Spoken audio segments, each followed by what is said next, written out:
As we transition slowly from free agency to the draft, this entire season has been more about the draft, but also free agency was a big thing, especially for the Las Vegas Raiders. Now, I feel like as we move forward here, there's some big questions facing every single team.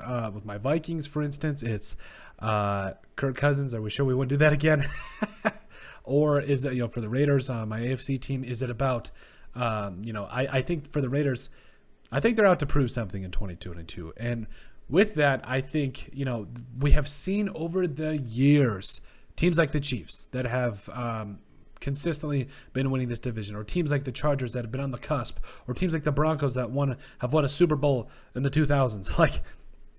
That of the Chiefs too. But the point I'm trying to make is I feel like the Raiders are in a position where for the first time, not necessarily for the first time in a long time, but for the first time in a couple of years, they are in a position where they look like legitimate contenders. They're coming off making the playoffs last year. I had them as contenders last year, but they kind of got wrote off for whatever reason.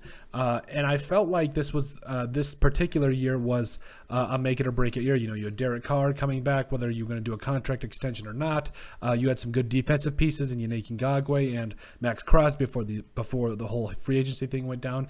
And then free agency happened. You saw them sign guys like Chandler Jones. You saw them trade away Yannick Ngakoue to kind of balance it out there. You saw them trade for Davante Adams, by the way, which I could argue, there could be an argument here that the Raiders are making more moves than anybody, and more quality moves. I think there were a lot of the fans, including myself, that were thinking, hey, J.C. Jackson maybe?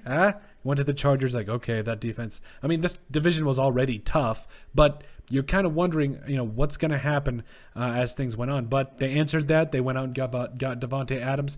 And I think that obviously all these moves were to prove something, but that move right there showed me that the Raiders are they're in a position now where they're out to prove something. Like, they are out here to prove that they are one of the best teams in the AFC, and I think they are going to go out and show it. Now, I think the biggest thing with that is there still needs to be some things that need to be done. We have covered it ad nauseum in terms of what they need to bring in terms of their offensive line, finish showing that up. Denzel Good, I know a lot of people in the comment section have been talking about Denzel Good, and I'm excited for that. I truthfully am.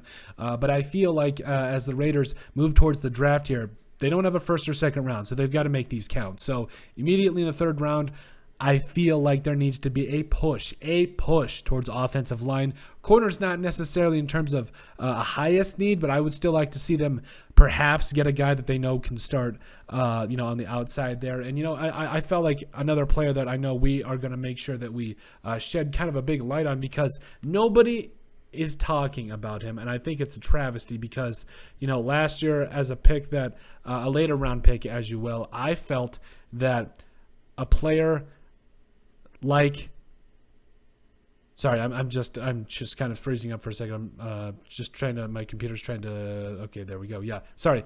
A player like Nate Hobbs that did not get the respect that he deserved, because he is a top corner. Like, he graded out as a top corner according to PFF. And it was shocking because usually PFF, when they put out their grades, they put out a short analysis that gives guys some praise, and Hobbs didn't get any of that. I was kind of shocked at that. So I'm really excited to see what he'll do in year two, as well as Trayvon Moehrig. I loved Trayvon Moehrig. So this defense has definitely got some pieces, and this offense is clearly in contention to be one of the toughest in the entire league. So I think moving forward, the Raiders, they know what they have to do. They have to prove it in 2022. And I think these moves are showing that they are all about that, especially with the new leadership, with Derek Carr coming back. You still got Josh Jacobs on his rookie contract, which is a steal, by the way. He's a top running back in this league, still coming in. You got Darren Waller, Hunter Renfrow, all those boys. So coming back, I think the Raiders this year, especially with the moves they have made in this free agency period, have shown that they are out to prove that they are one of the top teams in the AFC.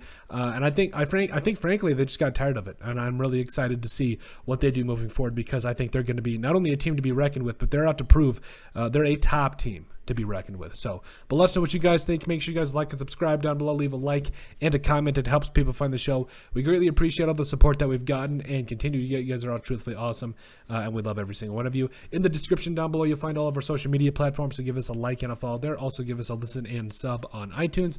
And finally, if you have anything else you'd like us to cover, send us an email at thesportsbp@yahoo.com or put in the comment section down below, and we would love to cover it. But let us know what you guys think about the Las Vegas Raiders being out and going out to prove something in 2022.